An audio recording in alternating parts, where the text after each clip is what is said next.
गुरुर्ब्रह्मा गुरुर्विष्णु गुरुर्देवो महेश्वरः गुरु साक्षात् परं ब्रह्म तस्मै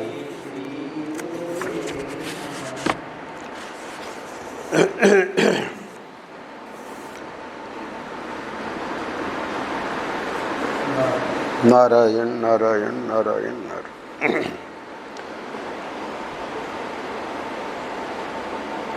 आनंद रस रत्नाकर।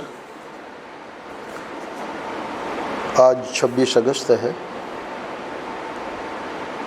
श्रीमद् वाल्मीकि रामायणामृत। किसी को न छोड़ना ही कृपा है।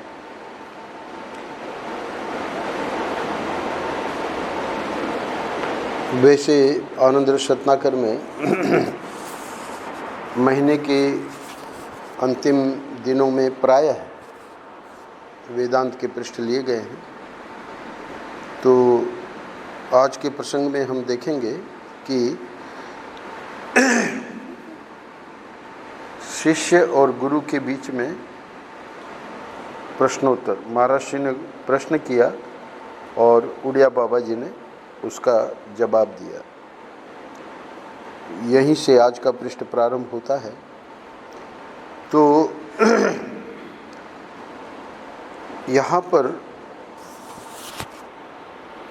समझने की बात यह है कि जहाँ शिष्य भी ज्ञानी हो और गुरु भी ज्ञानी हो।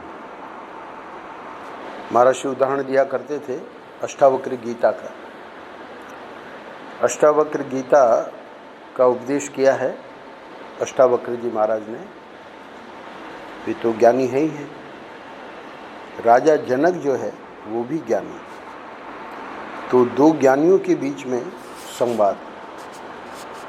यहाँ पर भी यद्यपि पृष्ठ को तो हम पढ़ लेंगे और लगेगा कि ऐसी कोई विशेष बात नहीं है,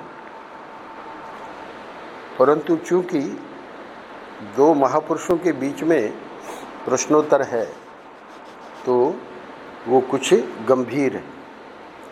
गंभीर किस दृष्टि से है कि वहाँ वेदांत सनातन वैदिक धर्म का जो सबसे उच्च कोटि का सिद्धांत है, क्योंकि सनातन वैदिक धर्म सबके लिए है, तो इसलिए वो जो विचारवान लोग हैं जो तत्व का अनुसंधान करते हैं तो उनके लिए भी जो बातें रखी गई हैं, विशेष रूप से अंतिम 4000 मंत्रों में, जिसको उपनिषद कहते हैं। वेद के 80,000 मंत्र आप लोग कई बार सुन चुके हैं। कर्मकांड है। 16,000 मंत्र उपासना है और 4,000 मंत्र ये ज्ञान से संबंधित है। तो 96% में तो सब लोगों के काम की बात है, पर ये जो विशेष लोग हैं जिनको ये जानना है कि सृष्टि का रहस्य क्या है, इसीलिए महाराज जी ने, आपने देखा कल भी और परसों भी विभाग कर दी कि दूसरी बात है कि भाई आस्तिक हैं हम, पर वो जो ठाकुर जी के संयोग में जिनको हर्ष होता है, वियोग में दुख होता है, वो दूसरी बात है। फिर कल ये भी, ये तो परसों की बात है, कल एक दूसरा विभाग किया कि समझना, श्रवण मनन करने से बड़ा ज्ञान होता है ना। तो ये ईश्वर के बारे में सोचना, समझना, ध्यान करना, ये एक बात है, और ईश्वर के रस का अनुभव करना ये दूसरी वस्तु है। तो ये जो रसात्मक ज्ञान वाले हैं दोनों महापुरुष, ये सिर्फ कोई शुष्क ज्ञान वाले नहीं, यानी जिन्होंने संपूर्ण वैदिक सनातन धर्म को समझा है। तो उन दोनों के बीच में ये प्रश्नोत्तर हुआ। तो बाबा ने जो उत्तर दिया वो तो हम देखेंगे ही, और बाद में तो एक कथा है, वो तो 3-4 मिनट में पूरी हो जाएगी। इसका जो मूल है वो मूल है 14वें अध्याय में, जब भगवान ने अंतिम 9 श्लोकों में, तो अंतिम 9 श्लोकों में 8 श्लोक भगवान के हैं और 1 श्लोक प्रश्न है अर्जुन का। तो अर्जुन के प्रश्न के पूर्व जो 2 श्लोक हैं 14वें अध्याय के अंतिम 9 श्लोक, तो उसमें भगवान ने, क्योंकि 14वें अध्याय का नाम है श्रीमद् भगवद गीता में गुणत्रय विभाग योगो नाम चतुर्दशोध्याय, तो जो भगवान ने सत्व रज और तम इन 3 गुणों को लेकर वर्णन किया है, उसके अंत में कहते हैं कि जो गुण मेरे को स्पर्श ही नहीं करते, नान्यम गुणेभ्य कर्तारम यदा दृष्टानुपश्यति, गुण चूंकि कर्ता में रहते हैं, तो दृष्टा जो है, आत्मा जो है, तो वो तो कर्ता है नहीं, वो तो साक्षी है। तो ऐसा जिसका स्वभाव हो गया है, गुणेभ्यश्च परम वेत्ति मद्भावम सो दिगच्छ, वो तो मानो जिसका स्वभाव ही, जिसका शील ही आत्मा को कि मैं कौन हूँ, मैं चिदात्मा हूँ, तो उस प्रकार का जिसका स्वभाव हो गया है वो तो मेरे भाव को ही प्राप्त हो जाता है। हे अर्जुन, अगले श्लोक में कहते हैं गुणान एतान अतीत्य त्रीन, वो तो मानो तीनों गुणों से अतीत, ये 3 गुण प्राकृत हैं, ये शरीर यानी स्थूल शरीर, सूक्ष्म शरीर, इनको लेकर रहेंगे, पर उसने तो कारण शरीर के उसको भी पार कर गया, यानी कारण शरीर भी उसका ध्वस्त हो गया, अज्ञान उसका अब नहीं है। गुणान एतान अतीत्य त्रीन, तीनों गुणों को जो अतीत करके, तो वहाँ पर ये जो गुणातीत का प्रसंग भगवान ने सुनाया कि वो मेरे भाव को प्राप्त हो जाता है, तो फिर उसका फल बताया। गुणान एतान अतीत्य त्रीन देही देह समुद्भवान जन्म मृत्यु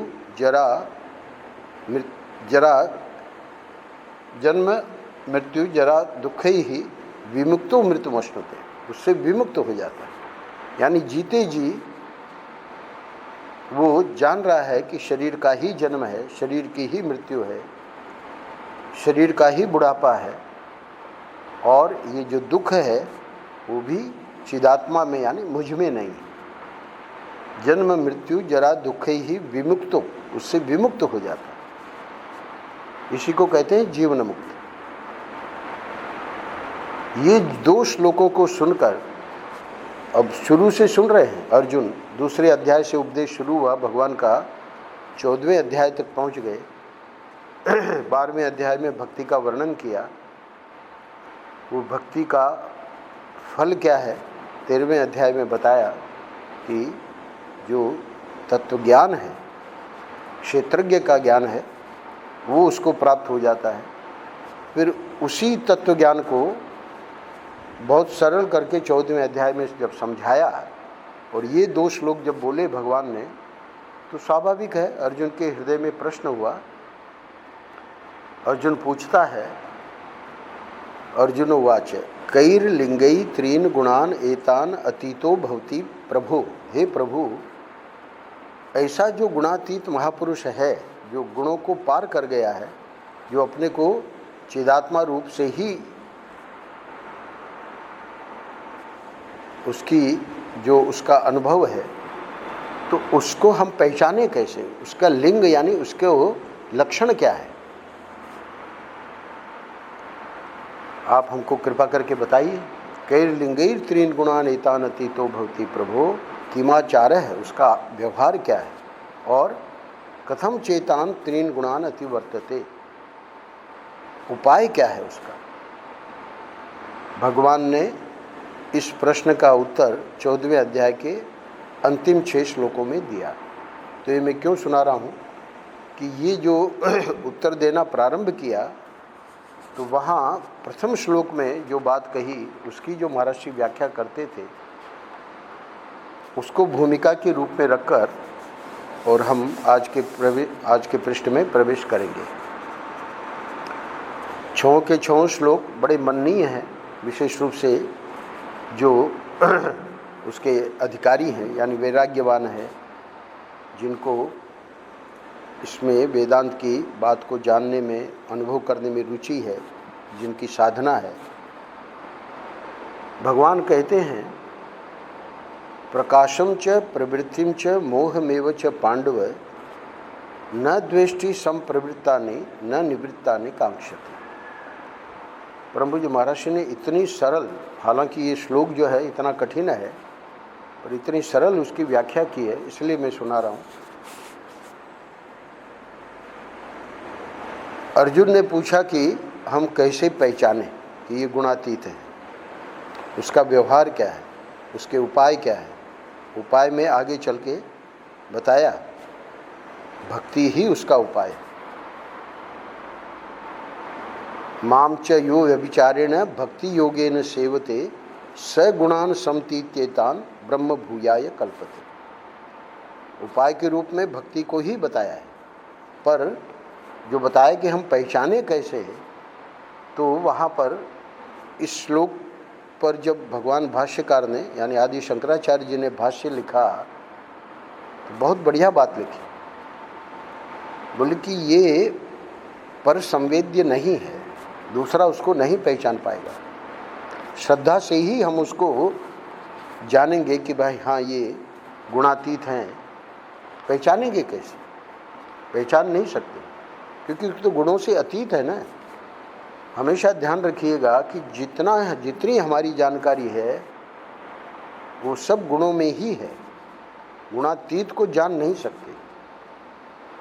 गुणातीत को जब भी जानेंगे वो श्रद्धा से ही जानेंगे, अथवा अगर हमारा स्वयं का ये अनुभव है हम ही गुणातीत हैं, तो भगवान शंकराचार्य जी लिखते हैं इस श्लोक की टिप्पणियाँ, यानी इसमें जो पूछा गया कि लक्षण क्या है, तो लक्षण में लिखते हैं कि वो दूसरा उसको जान ही नहीं सकता। वो पर संवेद्य नहीं है, स्वसंवेद्य है। तो स्वसंवेद्य यानी वो स्वयं ही जानेगा कि मैं गुणातीत हूँ। तो परम पूज्य महाराज ने जब इस श्लोक की व्याख्या की तो क्या कहा? महाराज ने कहा कि हम मोकलपुर के बाबा के पास जाते थे।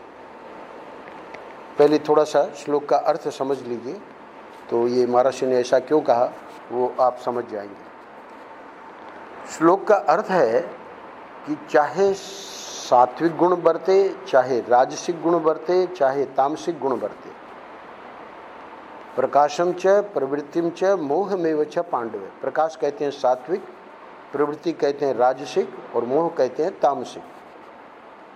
प्रकाशम च प्रवृत्तिम च मोहमेव च पांडव, हे पांडव, हे अर्जुन, न द्वेष्टि संप्रवृत्तानि न निवृत्तानि कांक्षति। ये दूसरी पंक्ति कठिन है। भगवान भाष्यकार ने इसको समझाया है कि जैसे हम लोग हैं, साधन भजन करते हैं, बड़ा मन लग गया, बड़ी शांति है, बड़ा आनंद आ रहा है, इतने में कोई विक्षेप आ गया।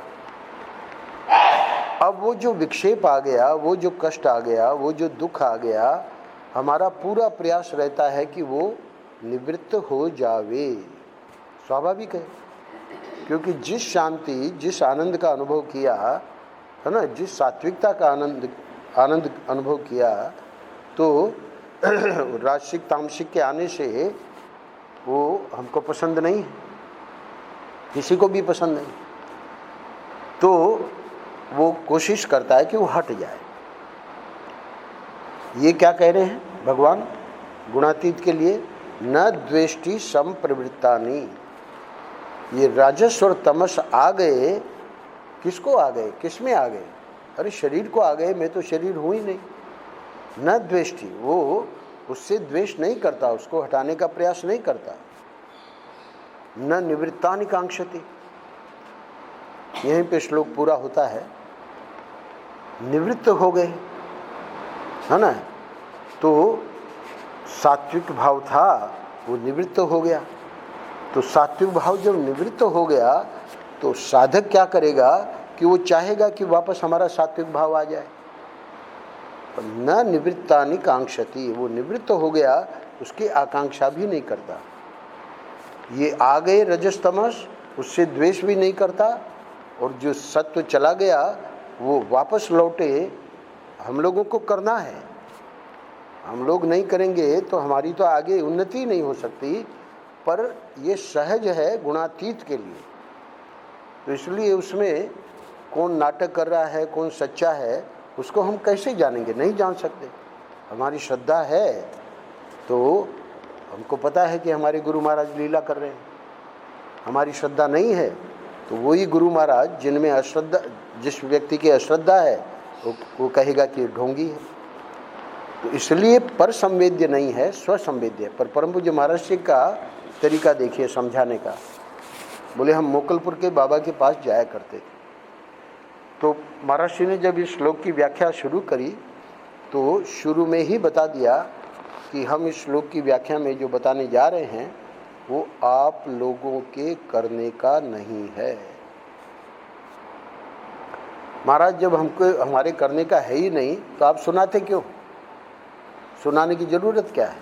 वो भी महाराज ने स्वयं ही इस बात को आगे इस प्रकार रखा और उसका उत्तर दिया कि हम इसलिए सुना रहे हैं कि आप लोगों में संस्कार पड़ना चाहिए कि गुणातीत होता क्या है। अरे जब हमको संस्कार ही नहीं है कि महात्मा ईश्वर कोटि के संत क्या होते हैं। देखा शर्मा जी ने, हमारे अमरकंटक के बाबा जा रहे हैं, उनको उस दिन का हो गया है निमंत्रण, उनको पता है। दूसरे भगत ने आके कहा महाराज आज हमारे पास आइए। बोले ठीक है हम आ जाएंगे। तो शिष्य ने याद करवाई कि आज तो हमको वहाँ जाना है। अरे बोले कोई बात नहीं, इनका भी कर लेते हैं, वहाँ भी चलेंगे।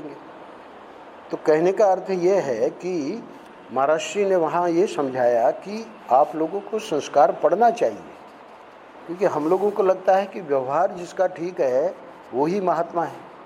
अब यहाँ व्यवहार की तो कोई बात ही नहीं, ये तो बिल्कुल गड़बड़ाया हुआ व्यवहार है। तो गुणातीत जो है उसको समझना श्रद्धा से ही पड़ता है।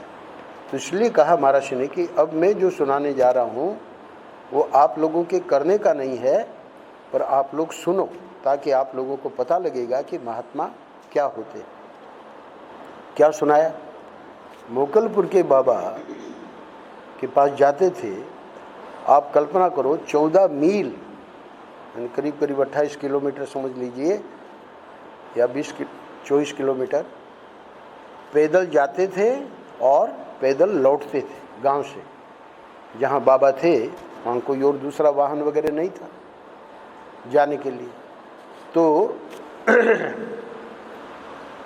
सप्ताह में एक बार चले जाते थे सत्संग के लिए। बोले कभी कभी ऐसा होता था कि बाबा जैसे ही देखते थे कि ये लोग आए हैं वे छुप जाते थे, यानी उनको उस दिन मिलना ही नहीं। तब भी हम लोग जाते थे, उस दिन नहीं मिलते हम लौट आते, पर ऐसा नहीं कि जाना बंद कर दिया, वो जानबूझकर छिप जाते। कभी कभी हम ये भी देखते थे कोई और भक्त वगैरह आए हुए हैं, देहाती प्रोग्राम चल रहा है यानी गाली गलौज। तो महाराज का शुरू से ही ऐसा संस्कार रहा कि भाई महात्मा के लिए ये उचित नहीं, महात्मा गाली गलौज करे वो ठीक नहीं। तो अब चुप लगा जाते थे क्योंकि श्रद्धा थी, पर उनके हृदय में ये था कि उनको कहेंगे जरूर। एक दिन बाबा मूड में थे तो महाराज ने कह दिया कि बाबा आप ये जो देहाती प्रोग्राम करते हो यानी गाली गलौज करते हो वो अच्छा नहीं लगता।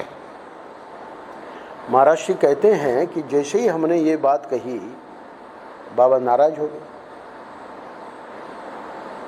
बाबा ने कहा कि हम तुम लोगों को यहाँ बुलाते हैं कि तुम आओ,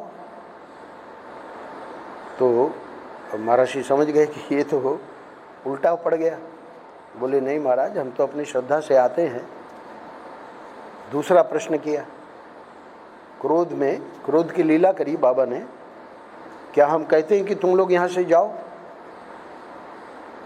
बोले बाबा आप तो नहीं कहते, पर हमको तो पता है ना कि इतना चल के जाना है, तो हम ही आपसे अनुमति लेके और चले जाते हैं। अब बाबा ने, महर्षि ने जो बात कही, यानी पंडित शंतनु बिहारी द्विवेदी ने जो बात कही, उसका जवाब अब दिया। बोले देखो, न तो हम क्रोध को कहते हैं कि तुम आओ, और न हम कहते हैं कि तुम जाओ। तो महर्षि ने वो जो संस्मरण है वो इस श्लोक को समझाने के लिए सुनाया, पर पहले सावधान कर दिया कि वो आप लोगों के करने की चीज़ नहीं है। क्या मतलब हुआ? यानी लोग सुनेंगे तो उनको तो बहुत बढ़िया लगेगा, भाई ये तो बहुत बढ़िया चीज़ है, न तो हम बुलाते हैं न हम कहते हैं कि तुम जाओ। उसको आना होता है आ जाता है, और जाना होता है चले जाते हैं। हमारे विद्याधर ने स्वामी सच्चिदानंद जी को कहा, उनकी निंदा नहीं कर रहा हूँ भाई, जो भी व्यक्ति व्यस्त रहेगा है ना, सुबह से लेके रात तक, या कहिए 24 घंटे, तो व्यस्तता होती है। हर व्यक्ति अलग अलग अपने अपने दृष्टिकोण से आश्रम चलाते हैं। तो स्वाभाविक है कि अब हम भी जब जाते हैं, समझो रात को नींद नहीं हुई पूरी, तो आचार्य जी बोलते हैं तो हमको भी कभी कभी झपकी लग जाती। तो कहने का अर्थ यह है कि विद्याधर ने कहा कि भाई आप मंच पे रहते हैं ना, तो मंच पे रहने से सब लोगों के सामने आप सोए हुए हैं, वो अच्छा नहीं लगता। तो उन्होंने यही जवाब दिया। बोले भाई हम नींद को बुलाते तो है नहीं, तो होता यही है। पर महर्षि ने सावधान किया कि इसका आपको ये नहीं कि भाई महर्षि ने सुना दिया तो हमारे लिए भी ये ठीक है, नहीं, हमको प्रयास करना है ना। तो ये बात मैंने क्यों सुनाई? क्योंकि यहाँ पर जो आज का प्रसंग है, किसी को न छोड़ना ही कृपा है, इसमें प्रथम पैराग्राफ और अंतिम पैराग्राफ, ये 2 पैराग्राफ बहुत गजब के हैं, बाकी बीच में कथा है। एक बार श्री उड़िया बाबा जी के साथ ब्रह्म चर्चा हो रही थी। शीर्षक है किसी को न छोड़ना ही कृपा है। तो होती है ब्रह्म चर्चा ही होगी, क्योंकि महापुरुषों से वेदांत निष्ठ जो उड़िया बाबा जी महाराज जी कहते हैं, इतने महात्मा हमको मिले, और जो बातें हमको बाबा से मिली वो कहीं नहीं मिली। स्पष्ट कहते, बोले ज्ञान तो हमको शंकरानंद जी ने ही दे दिया, पर बाबा के पास जब हम पहुँचे, यानी पंडित शंतनु बिहारी द्विवेदी के रूप में ही महर्षि को ईश्वर दर्शन भी हो गया था, ज्ञान भी हो गया था, तो फिर बाबा के पास आपको क्या मिला? महर्षि खुद बताते थे, ये जो गुरुत्व है, गुरुत्व यानी ये वेदांत के जो इतने कठिन प्रसंग हैं, अभी अभी आपको सुनाया, उनको इतना सरल करके समझा देना, ये गुरुत्व हमको महर्षि कहा करते थे उड़िया बाबा जी महाराज से प्राप्त हुआ। करीब करीब महर्षि का 10 साल का सानिध्य रहा। 42 में संन्यास ले लिया और बाबा 49 में चले गए। तो 7 वर्ष तक महर्षि सन्यासी थे और जाते थे अन्यत्र, पर जब वृंदावन आते तो बाबा के पास, और पंडित शंतनु बिहारी द्विवेदी के रूप में गीता प्रेस में थे। तो जब जब अवसर मिलता, एक बार पहचान हो गई तो महर्षि आते रहते। तो गुरुत्व महर्षि कहा करते थे कि ये जो ब्रह्म विद्या का गुरु, श्रोत्रिय ब्रह्मनिष्ठ गुरु होना, ये बहुत बहुत बहुत दुर्लभ है। हम लोग साधना कर रहे हैं, जो भी हैं, आचार्य जी हैं, हम हैं, है ना, जितने भी लोग वेदांत में जिनका चुंचू प्रवेश है, तो ये वेदांत जो है, आज देखिए क्या कहते हैं उड़िया बाबा, एक बार श्री उड़िया बाबा जी के साथ ब्रह्म चर्चा हो रही थी, तो मैंने पूछा कि महाराज कृपा क्या होती है? ऐसा क्यों पूछा? ब्रह्म तो निर्गुण है, निर्विकार है, फिर उसकी कृपा कैसे? यानी वेदांत की एक जो बात है सामान्य लोगों के पल्ले नहीं पड़ेगी। वो कहते हैं कि परमार्थ सत्ता के सिवा और जितना है वो सब असत है, वो सब प्रतीति मात्र है, मिथ्या है। तो अगर सब मिथ्या है तो वो जो सत्य है उसमें कृपा का स्वरूप कैसे बनेगा? वहाँ तो दो है ही नहीं, वो तो अद्वैत है। तो प्रश्न पहले आप समझ लें, क्या प्रश्न पूछा महर्षि ने बाबा को कि कृपा क्या होती है ना? कृपा क्या होती है क्या महर्षि नहीं जानते थे? भाई सगुण साकार में द्वैत में कृपा बन जाएगी, क्योंकि ठाकुर जी हैं और मैं हूँ, द्वैत है। तो ठाकुर जी या गुरु हमारे सामने हैं और हम शिष्य हैं, तो गुरु कृपा कर देंगे, ठाकुर जी कृपा कर देंगे। प्रश्न ये है कि ब्रह्म तो निर्गुण है, निर्विकार है, फिर उसकी कृपा कैसे? वहाँ पर भी तो संगति लगानी पड़ेगी ना, कि वहाँ कृपा का क्या स्वरूप है। बहुत कठिन प्रश्न है। बाबा ने हंसते हुए बाबा बोले कि किसी को न छोड़ना ही कृपा है, अपरित्याग लक्षणा कृपा। ये कोई महर्षि कोई इनकी परीक्षा नहीं ले रहे थे। हमेशा ध्यान रखना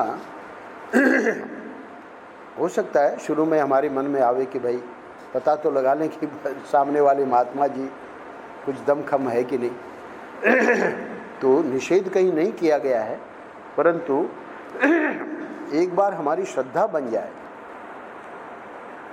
कि महर्षि कहते हैं, एक बार हमारे मन में आया कि ये जो है हमारे गुरुदेव उड़िया बाबा जी के लिए है ना, ये सचमुच मन की जान लेते हैं कि नहीं। देखिए पंडित शंतनु बिहारी द्विवेदी जैसे महापुरुष के मन में भी ये बात आई। तो बोले कि सुबह के 4 बजे थे, हमको जाना था बाबा के यहाँ। वहाँ बहुत जल्दी सुबह सत्संग शुरू हो जाता था।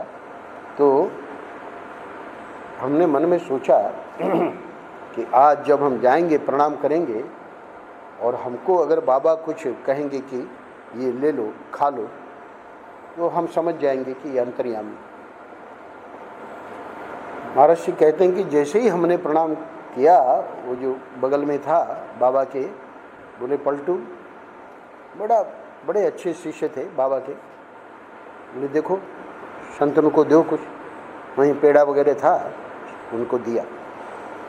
महर्षि ने कहा हमने मन ही मन कान पकड़े, अब इनकी परीक्षा कभी नहीं लेनी। यहाँ परीक्षा के रूप में नहीं पूछा जा रहा है, एक जिज्ञासा है, एक शंका है कि उसमें बनेगा कैसे? कृपा का स्वरूप तो बनेगा ही नहीं। बाबा ने समझाया, क्या समझाया? किसी को न छोड़ना ही कृपा है, अपरित्याग लक्षणा कृपा। श्रीमद् वाल्मीकि रामायण का प्रवचन चल रहा है, विभीषण आए हैं, है ना। अब वो तो उसका रावण का भाई है। अच्छा, सुग्रीव आदियों को पूछा, सबने मना कर दिया, है ना। सिर्फ हनुमान जी चूँकि वो निमंत्रण दे के आए थे तो हनुमान जी को छोड़कर, पर हनुमान जी ने भी जो हेतु दिया कि आप इसको क्यों अपनावें, तो भगवान ने कहा वो हेतु गलत। तुम्हारा जवाब सही है कि वो शरणागत है, इसको ले लेना चाहिए शरण में, हेतु गलत है। तो कहने का अर्थ यह है कि ये जो प्रश्न किया गया है ना, तो शरणागति पर महर्षि बोल रहे हैं। तो बाबा बोले कि किसी को न छोड़ना ही कृपा है, अपरित्याग लक्षणा कृपा। तो अपरित्याग लक्षणा कृपा ये तो द्वैत में लीला रूप में बन रहा है ना, अद्वैत में कैसे हुआ? सुनो, ब्रह्म सबके भीतर आत्मा रूप से विद्यमान है, चाहे कोई चर हो या अचर। चर और अचर दोनों ही रूपों में ब्रह्म की स्थिति है। ये चूँकि वेदांत का प्रसंग है, इसलिए हो सकता है सबको उसमें प्रवेश न हो, पर फिर भी इतना कठिन नहीं है। यह परमात्मा की कृपा ही है कि दुनिया में कोई कुछ भी कहे, परंतु आज तक परमात्मा ने किसी को छोड़ा नहीं है, किसी का परित्याग नहीं किया है। नरकस्त जीव की आत्मा के रूप में भी परमात्मा ही रहता है। सीधी बात है। यानी ये जो आतंकवादी हैं और इतने दुष्ट हैं, और है ना, दिल्ली में एक कांड हुआ था, वो देवी के साथ 5 लोगों ने चलती गाड़ी में, है ना, जो दुष्कृत किया, तो ऐसे लोगों के तो भगवान जैसे शिशुपाल हैं, तो युधिष्ठिर ने प्रश्न किया कि वो तो गालियां दे रहा था भगवान, उसके तो जीभ में कीड़े पड़ दे जाने चाहिए, उसको गति दे दी अपनी। बहुत सारे प्रश्न हैं, है ना। तो ये जो नरकस्त जीव है, क्या कहा बाबा ने, नरकस्त जीव की आत्मा के रूप में भी परमात्मा ही रहता है। तो इस प्रकार जब बाबा ने समझाया, तो अब वो बात तो जरा वेदांत की है, क्योंकि महाराष्ट्र के श्रोताओं में बड़े बड़े विद्वान और वेदांत के बहुत पहुँचे हुए लोग बैठते थे, है ना, पर सामान्य लोगों के तो पल्ले नहीं पड़ा, तो उनके लिए कह रहे हैं। देखो, मैंने ऐसा सुना था कि एक बार संत कबीर अपनी कुटिया में अपने परिवार के साथ सो रहे थे। अब चूँकि आनंद रस रत्नाकर की दूसरी आवृत्ति हो रही है आप लोगों के लिए, तो घटना सब आप लोगों को पता है। रात को एक आदमी ने उनकी किवाड़ खटखटाई, कबीर जी ने किवाड़ खोल दी। आने वाला अपने आप ही कह उठा कि मैं चोर हूँ, पुलिस मेरा पीछा कर रही है, वह मुझको मार डालेगी, आप मेरी रक्षा कीजिए। ये क्या हो गया, शरण में आ गया कबीर के। कबीर तो महापुरुष थे। अब कबीर साहब क्या करते, उनके घर में ज़्यादा जगह नहीं थी, छोटी सी कुटिया थी, फिर भी उन्होंने कह दिया कि ये मेरी लड़की सो रही है, तुम चुपचाप इसके साथ सो जाओ, बोलना मत, फिर जो कुछ करना होगा मैं कर लूँगा। इतने में पुलिस आ गई। उसने भी, यानी पुलिस ने भी कबीर साहब की किवाड़ खटखटाई। कबीर साहब ने दरवाज़ा खोल दिया। पुलिस वालों ने पूछा कि आपके घर में कौन कौन हैं? एक चोर इधर ही आया है, वह छिपा है क्या? कबीर साहब बोले कि देख लो, मेरा घर तुम्हारे सामने है। अब क्या हुआ आगे? पुलिस वाले घर देखने लगे तो स्त्री पुरुष एक साथ सोते दिखाई पड़े। पुलिस वाले ने पूछा कि ये पुरुष कौन है? कबीर साहब ने जवाब दिया कि मेरा जमाई है। तो चलो तलाशी ले ली, और तो कुछ जगह ही नहीं थी उसके छुपने की, तो इसलिए चले गए। तो चोर को छोड़कर चले गए, मतलब पता ही नहीं लगा उनको कि कबीर साहब ने झूठ बोला है ना। तो बेचारे चले गए। तो अब ये प्रश्न उठेगा सामान्य लोगों में, जो श्रोता हैं। क्या प्रश्न? अब यदि कोई कहे कि इस प्रकार झूठ बोलकर दोषी की रक्षा करना तो बहुत बुरा है। भाई, गाय की रक्षा के लिए शास्त्रों में आया है कि भले रक्षा कर ले, झूठ बोल दे कि मुझे नहीं पता है किधर गई है ना, कसाई पीछे पड़ा हुआ है और हमको पता है कि किधर गई है, तो वो झूठ बोलना वहाँ पाप नहीं है। फिर भी उन्होंने समझाया हमारे आचार्य जी ने, क्योंकि उनका भी साधन पंचक में ये प्रसंग चल रहा है। उन्होंने कहा कि झूठ बोलने का पाप तो लगेगा ही, पर वो जो गाय को बचाने का पुण्य है उसके लिए कहा जा रहा है, क्योंकि वो पुण्य बहुत ज़्यादा है, इसलिए शास्त्रों में आया है कि वहाँ झूठ बोलना पाप नहीं। तो दोषी को बचा रहे हैं, तो दोषी को बचा रहे हैं उतने अंश में तो उसका पाप लगेगा, पर शरणागत की रक्षा कर रहे हैं, वो जो पुण्य है उसकी तो महिमा बहुत ज़्यादा है, शास्त्रों में ही उसका कथन है। तो उस दृष्टि से अगर कोई प्रश्न भी करे, है ना, तो वाल्मीकि रामायण में उसका जो समाधान है उसको अंतिम पैराग्राफ में बताएंगे महाराज श्री। पहले प्रश्न, अब यदि कोई कहे कि इस प्रकार झूठ बोलकर दोषी की रक्षा करना तो बहुत बुरा है। ऐसा करने से संसार की व्यवस्था बिगड़ जाएगी। अरे भाई, तो संसारी व्यक्ति कर भी कहाँ पाएगा? ये तो कबीर तो संत हैं। प्रश्न क्या किया गया, कृपा क्या होती है ना? उसके जवाब में महाराज श्री ये सुना रहे हैं।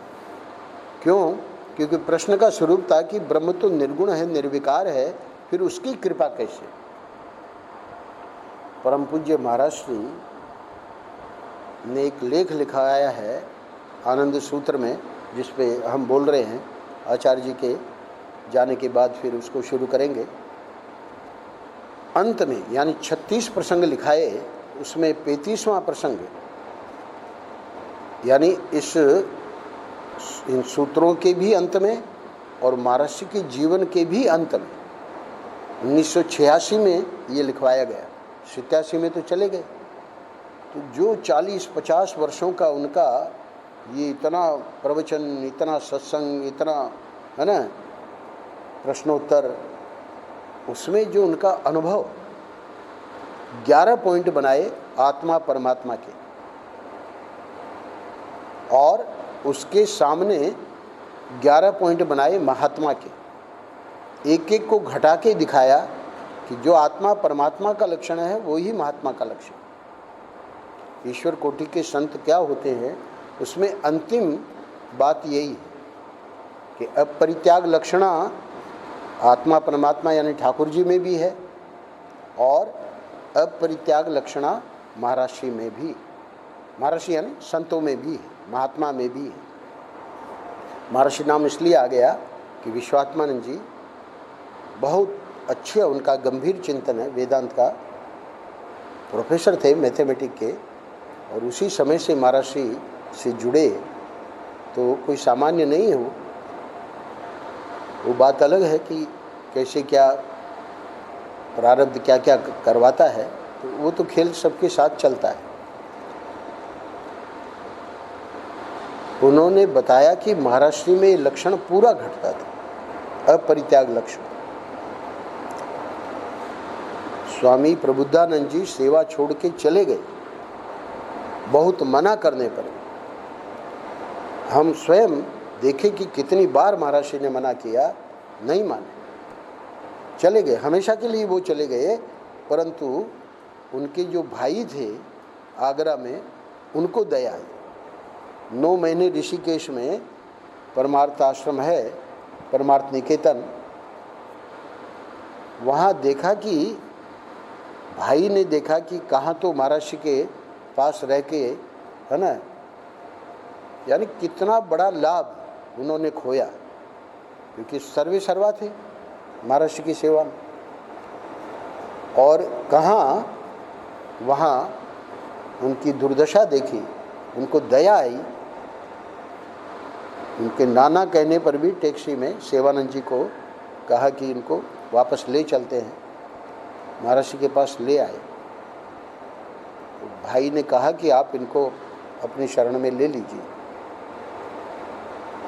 अपरित्याग लक्षण, महर्षि ने नहीं कहा कि इन्होंने हमारी बात नहीं मानी, ले लिया।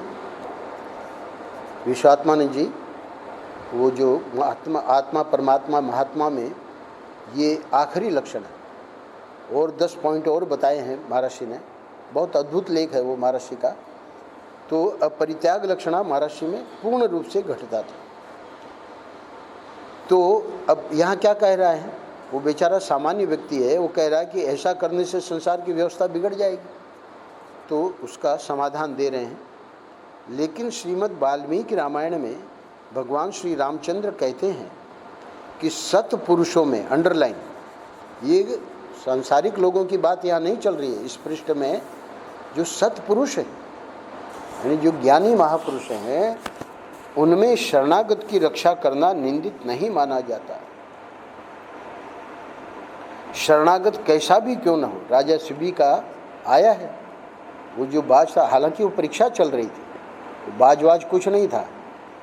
अब वो बाज जो है वो तो पक्षी तो उसका शिकार है, अब वो कबूतर जो है शिबी, राजा शिबी के उसमें, है ना, शरण ले ली।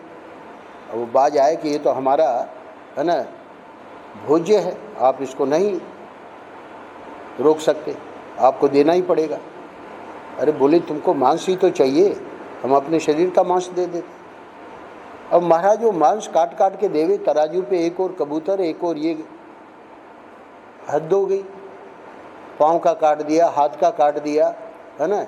अब वो तो स्वाभाविक है, कबूतर से भारी था, पलड़ा नीचा चले जाना चाहिए था, पर वो तो उनकी परीक्षा हो रही थी, है ना, पलड़ा हल्का रहा।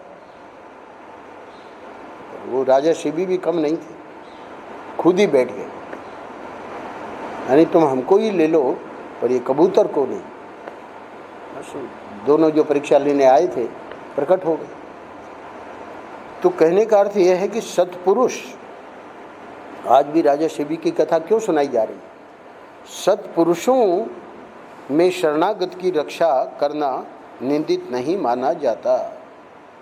शरणागत कैसा भी क्यों न हो, उसकी रक्षा करना निंदनीय नहीं है, क्योंकि यहाँ दोषी है। तो बताया कि दोषी को इस प्रकार शरण देने से सब व्यवस्था गड़बड़ा जाएगी। रमण महर्षि के आश्रम में चोर आए रात को, महाराज मारपीट करी और रमण महर्षि को भी लगाया। अब शिष्यों को कैसे बर्दाश्त होगा? बोले कि गुरुजी हम तो इनको पकड़ के मारेंगे। बोले नहीं, हमको अपना धर्म करना है, ये अपना धर्म कर रहे हैं, हमको अपने धर्म में पक्का रहना है। नहीं, शिष्यों के कहने पर भी रमण महर्षि ने अनुमति नहीं दी। खैर उस समय जो भी था ले गए चोर।